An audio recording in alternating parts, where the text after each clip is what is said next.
La eugenesia tiene sus orígenes mucho antes de lo que pensamos.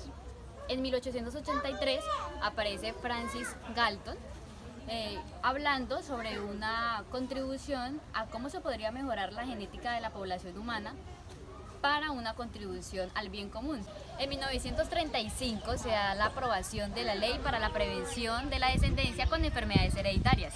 Esto incluía ciegos, sordos, mudos y personas con alguna malformación genética. La casa de Lebensborn fue un lugar destinado para la procreación de niños arios, lo que se consideraba de raza pura.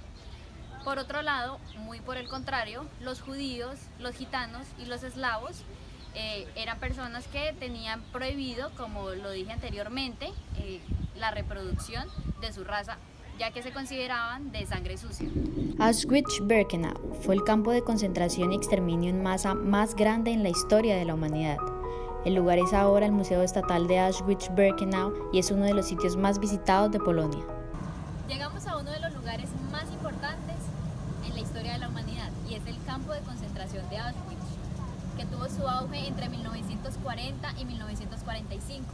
Fue el campo de concentración donde hubo mayor número de víctimas mortales, alrededor de 1.1 millones de personas, el cual el 90% de ellos eran judíos.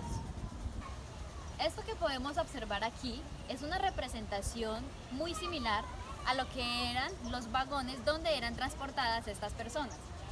Alrededor de unas 80 personas por vagones, que vivían en unas condiciones inhumanas. El personaje principal de esta historia fue llamado Carnicero, reconocido por sus crueles experimentos con las personas, pero más específicamente con los gemelos.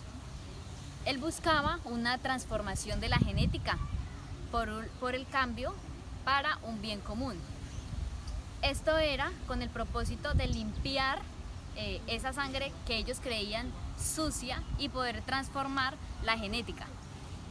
El personaje más relevante de los hechos se llamó Joseph Mengele, más conocido como el Ángel de la Muerte. Nació el 16 de marzo de 1911 y pasó a la historia por su crueldad y odio para con los judíos. El proceso de selección de víctimas, entre ellos gitanos, eslavos y judíos, lo realizaba Joseph Mengele, quien esperaba a que las víctimas se bajaran de los vagones y se paraba enfrente, estiraba su mano y señalaba para la derecha los que irían a trabajar en el campo de concentración y para la izquierda los que iban directamente a la cámara de gas. Entre sus experimentos más crueles encontramos exponer a las víctimas a bajas temperaturas, como los experimentos de congelamiento, o a grandes alturas, como los baños calientes. Otros de sus experimentos se basaban en inyectar a las víctimas enfermedades como la malaria, o inyectar en los ojos químicos para ver si estos se podrían cambiar de color. Todo esto con el fin de analizar cuál era la resistencia máxima del cuerpo humano. El día de hoy me encuentro con una estudiante de la Universidad César Vallejo. Ella es Jennifer Carvajal y nos ayudará respondiendo una serie de preguntas. Jennifer, cuéntanos, ¿qué crees tú que sucedió en el campo de concentración de Auschwitz?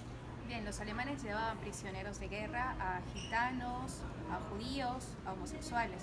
Hacían que ellos hagan trabajos forzosos y también experimentaban con ellos. Hacían torturas y los asesinaban. ¿Y por qué crees tú que los alemanes optaban por realizar este tipo de actos tan macabros con estas personas? Pues primero porque se creían una élite, una raza superior, y también por algunas diferencias que tenían contra los judíos. Netamente por eso fue toda esa crueldad. Tal cual como tú dices, los alemanes se consideraban una raza superior y consideraban a los judíos, a los eslavos y a los gitanos de sangre sucia. Por ello, tenían en su poder la vida y la muerte de estas personas. Muchas gracias, Jennifer, por tu colaboración. Gracias a usted. La eugenesia en los países. El primer país en tener un movimiento significativo eugenésico fue Brasil, promoviendo el aborto o la contracepción, entendiéndose como el conjunto de métodos para prevenir la fecundación y por ende el embarazo.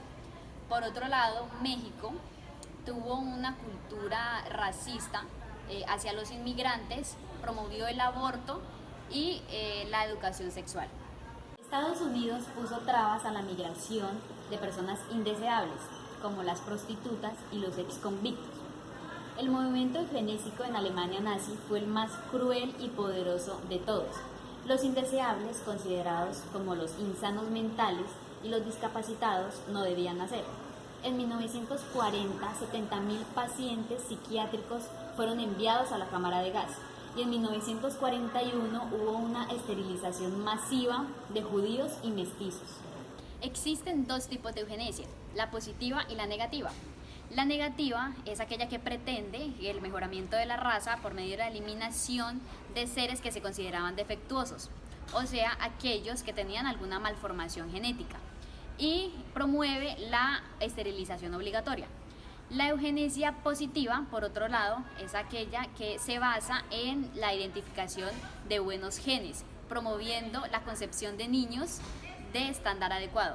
Existió en Japón el Escuadrón 731, liderado por Shiro Ishii, un microbiólogo japonés, quien quiso replicar los experimentos de Mengele. Él tenía en su poder la vida de prisioneros de guerra, civiles, personas de origen chino, ruso o mongol.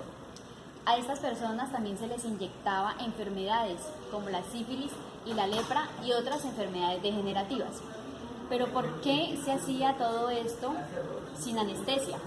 La respuesta es sencilla, porque ellos no querían correr el riesgo de que les afectara la descomposición de los cuerpos y porque también asimismo analizaban otros efectos en el cuerpo humano.